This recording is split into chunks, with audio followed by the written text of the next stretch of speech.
आज हम पढ़ेंगे समाज निर्माण में लैंगिक मुद्दे। जी हाँ, ये बहुत ही अच्छा टॉपिक है और इससे सीटेट में हर बार आपको 2 से 3 नंबर के प्रश्न पूछे जाते हैं। कभी कभी इसमें 5 नंबर भी आपको देखने को मिल सकता है। तो यानी ये जो टॉपिक है आज का बहुत ही अच्छा टॉपिक है। यदि आप इसे कर लेते हैं तो कहीं ना कहीं निश्चित तौर पर आप सीटेट में अच्छा अंक ला सकते हैं। तो चलिए हम शुरू करते हैं वीडियो को और जानते हैं सबसे पहले आखिर समाज में लैंगिक मुद्दे के क्षेत्र में क्या कुछ प्रचलित धारणाएं हैं और क्या है समाज में लैंगिक मुद्दे। आपको बता दें कि लैंगिक और समानता का आधार यानी जो लैंगिक समानता का आधार जो है वो आज स्त्री व पुरुष की जैविक ही बनावटी ही नहीं है। कहने का तात्पर्य यदि लैंगिक और समानता यदि कहा जाए तो इसका सिर्फ और सिर्फ ये नहीं देखा जाता है कि जैविक बनावट उसका बल्कि यह देखने को मिलता है कि दोनों के बारे में कुछ रूढ़िबद्ध धारणा जो है हमारे समाज में प्रचलित है और वही रूढ़िवाद जो छवियां है तो आज लड़के में और लड़की में अंतर कर रहे हैं। आखिर वो रूढ़िबद्ध धारणा क्या है और वो रूढ़िबद्ध छवियां क्या है, इसके बारे में भी हम इस वीडियो में जानेंगे। तो चलिए हम आपको बताते हैं कि आखिर वो छवियां क्या है। सबसे पहले माता हो या पिता हो या समाज के कोई भी वर्ग हो, सभी के मन में एक धारणा होती है और वो धारणाएं वास्तविकता से परे होते हैं। आपको बता दें जानकारी के लिए कि लड़के और लड़की के पालन पोषण के क्रम में बहुत सारे गलत धारणाएं उभर के आती हैं। बहुत सारे ऐसे धारणाएं हैं जो कि लड़की के पालन पोषण में और लड़के के पालन पोषण में उनको देखने को मिलता है जो और उसी के क्रम में उन बालकों के मन में कुछ इस प्रकार की धारणा मन में बैठा देते हैं और वो धारणा बिल्कुल गलत होता है जो कि वास्तविकता से परे होते हैं और यही आगे चलकर एक ऐसा धारणा बन जाता है जो कि रूढ़िबद्धता से ग्रसित होते हैं। आखिर हम रूढ़िबद्धता क्या होता है इसके बारे में भी जानकारी देंगे, लेकिन सबसे पहले आप ये जान लीजिए जो आखिर ये धारणा होती क्या है। जैसे कि लोगों के मन में एक चीज बैठ चुका है कि लड़की घर के कार्य एवं लड़का घर के बाहर के कार्य में दक्ष होते हैं। अब सोचिए ऐसा तो नहीं होता है। यदि आप अपने समाज में या आप अपने समाज से आगे चल के यदि देखें तो आपको ऐसा नहीं मिलेगा। लड़की भी बहुत बड़े बड़े कार्य में भाग लेते हैं, वो घर से बाहर बहुत सारे ऐसे कार्य हैं जिसमें भाग लेते हैं। लेकिन होता क्या है हमारे समाज में इसके विपरीत हम लोग इसमें विभेद करने लगते हैं जो नहीं वाकई में लड़की ऐसा नहीं कर सकती है, इसके लिए तो लड़का को चुनना चाहिए, लड़का को ऐसा नहीं करना चाहिए, इसके लिए लड़की को चुनना चाहिए।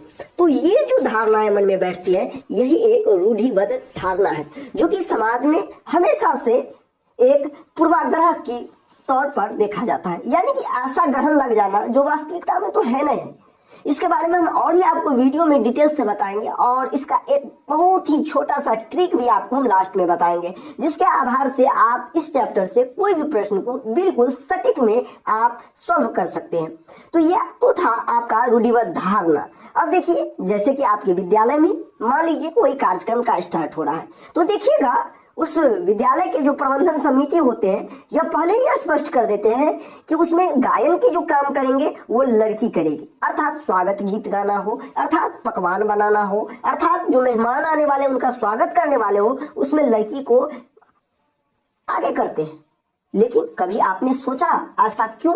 क्या ये वाकई में सही है? क्या लड़का गायन नहीं कर सकते हैं? एक से एक बड़े बड़े गायक होते हैं लड़के, लेकिन हम लोग इस चीज को क्या करते हैं एक मानसिक धारणा बैठा लिए हैं कि गायन के लिए लड़की को चुनना चाहिए और बाह्य काम यानी जो बाहरी कार्य है उसके लिए लड़के को चुनना चाहिए। ऐसा बिल्कुल नहीं होता है और आपको इस पर बहुत सारे सीटेट में प्रश्न भी पूछे जाते हैं कि तो यदि इस चीज को आपको दूर करना है तो इसके लिए आपको विपरीत यानी आपको पोस्टर लगाना होगा। तो आप जब कभी भी इस तरह का में ऑप्शन मिले कि इस चीज को दूर करने के लिए यानी लैंगिक पूर्वाग्रह यानी लैंगिक रूढ़िबद्धता यानी जो गलत धारणा है इसको आप कैसे खत्म करेंगे, तो इसे आप ऑडियो के माध्यम से इसे आप छोटे छोटे विद्यालय में पोस्टर लगवा करके दूर कर सकते हैं जिसमें लड़का को घर के कार्य करते हुए दर्शाया जाए और लड़की को घर से बाहर के कार्य करते हुए दर्शाया जाए, जिससे कि हमारे समाज में उत्पन्न जो लैंगिक पूर्वाग्रह है, जो रूढ़िबद्धता है, वो खत्म हो सके।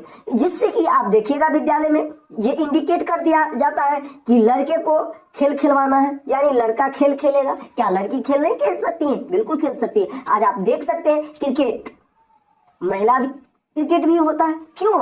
इसी चीज के लिए कि हमारे समाज में जो लैंगिक पूर्वाग्रह लग चुका है उसको हम दूर कर सके। अब चलिए हम आपको वो ट्रिक बताते हैं जिस ट्रिक से आप सीटेट में इस तरह के यानी इस चैप्टर से कोई भी प्रश्न आएंगे तो आप बिल्कुल निश्चित तौर पर, यहाँ तक कि मैं 100% दावे के साथ कह सकता हूँ कि आप उस क्वेश्चन को छोड़ नहीं सकते, यानी आप सॉल्व कर ही लेंगे। तो चलिए वो ट्रिक हम आपको पहले दिखाते हैं। ट्रिक में ये है कि जैसे कि आप यहाँ देख सकते हैं मेरा ट्रिक बन के तैयार है। लैंगिक भेदभाव वाला उत्तर होता है। अब आप सोचते होंगे इसे हम कैसे बनाएंगे, वो भी आपको हम बताएंगे। पहले आप इसको जान लीजिए जो कौन होता है कौन नहीं। लैंगिक रूढ़िबद्धता वाला उत्तर होता है, लैंगिक पूर्वाग्रह वाला उत्तर होता है, रूढ़िबद्ध धारणा करने वाला उत्तर होता है और लैंगिक पक्षपात करने वाला उत्तर होता है। यानी जब कभी भी आपको ऑप्शन में इस तरह का ऑप्शन मिले, क्वेश्चन में ऑप्शन मिले, तो आप बेहिचक लगा दीजिएगा। अब आप सोच रहे होंगे कि सर ऐसा कैसे हम देंगे, कैसे समझेंगे? तो देखिए, सबसे पहले आपको प्रश्न पूछने का तरीका क्या है वो बताता हूँ। आपसे ये पूछा जाएगा कि आपकी कक्षा में एक शिक्षक, अर्थात आपके विद्यालय में एक शिक्षक आपके विद्यालय में आ रहे एक मेहमान की स्वागत करने के लिए लड़का के बजाय एक लड़की को चुनना प्रमुख समझ रहे। यहाँ एक शिक्षक क्या दर्शा रहा, ध्यान दीजिएगा। तो यहाँ पे एक शिक्षक जो है बिल्कुल पूर्वाग्रह से ग्रसित है, यानी उनमें लैंगिक पूर्वाग्रह लगा। आपसे ऑप्शन में देगा जो शिक्षक में लैंगिक पूर्वाग्रह है, या शिक्षक लैंगिक पूर्वाग्रह से ग्रसित है, या आपको ऑप्शन में दे सकता है शिक्षक रूढ़िबद्ध धारणा से ग्रसित है, शिक्षक लैंगिक पक्षपात कर रहे हैं। तो इस तरह का यदि ऑप्शन रहेगा तो इसीलिए ये ट्रिक आपको बता दिए हैं कि लैंगिक भेदभाव रहे, लैंगिक रूढ़िबद्धता रहे, लैंगिक पूर्वाग्रह रहे, रूढ़िबद्ध धारणा रहे या लैंगिक पक्षपात रहे। यदि इस चीज को आप ध्यान रख लेते हैं, ये 5 ट्रिक, तो निश्चित तौर पर मैं आपको कह सकता हूं कि आप समाज निर्माण एवं लैंगिक जो मुद्दे हैं इससे एक भी प्रश्न आप नहीं छोड़ सकते। कभी कभी सीटेट में ऐसे भी प्रश्न पूछे जाते हैं कि लड़के घर के कार्य नहीं कर सकते, यह किस बात को दर्शाता है? तो वहां भी यही होगा जो लैंगिक पूर्वाग्रह कर रहा है। आपसे यह भी पूछा जाएगा एक अच्छे पाठ्य पुस्तक हमें बचाती है, तो हमें किस किस चीज से? तो जितने सारी चीजें उन सभी चीज से हमें बचाती है। यानी जो एक अच्छा पाठ्य पुस्तक होगा वो कभी भी लैंगिक भेदभाव को, लैंगिक रूढ़िबद्धता को, यानी जितने चीज आप लिखे देख रहे हैं उस चीज को कभी भी बढ़ावा नहीं देगा। तो निश्चित तौर पे आप समझ गए होंगे कि समाज निर्माण में लैंगिक मुद्दा कौन कौन होता है। अर्थात इसमें एक और प्रश्न आता है कि जो लिंग है वो निर्धारण करता है कौन? लिंग का जो है सामाजिक संरचना है और शारीरिक संरचना। बहुत सारे लोग इसमें गलती करते हैं और इसे शारीरिक संरचना दे देते हैं। तो आप लोग ध्यान रखेंगे लिंग क्या है? तो लिंग जो है वो सामाजिक संरचना है। ध्यान रखेंगे लिंग जो है वो क्या है? सामाजिक संरचना है। इसको कभी भी आप लोग भूल से भी ये मत सोचिएगा जो लिंग जो है वो शारीरिक संरचना है। सीटेट में अभी तक 3 बार पूछ दिया गया है ये क्वेश्चन, इसीलिए आप लोग इस चीज को ध्यान रखेंगे। चलिए अगला वीडियो जो मेरा होगा वो बहुत ही अच्छा वीडियो होने वाला है जिसमें आपको हम पढ़ाएंगे व्यक्ति विभिन्नता के संबंध में, और व्यक्ति विभिन्नता जो कि सीटेट के लिए बहुत ही इंपॉर्टेंट टॉपिक होता है। तो इसी के बारे में हम चर्चा करेंगे अगले वीडियो में। तो आपका ये वीडियो कैसा लगा आप मुझे कमेंट करके बता सकते हैं। यदि वीडियो अच्छा लगे तो वीडियो को लाइक अवश्य करें, और यदि आप चैनल पे नए हैं तो चैनल को सब्सक्राइब कर ले, जिससे कि आपको सीटेट की तैयारी करने में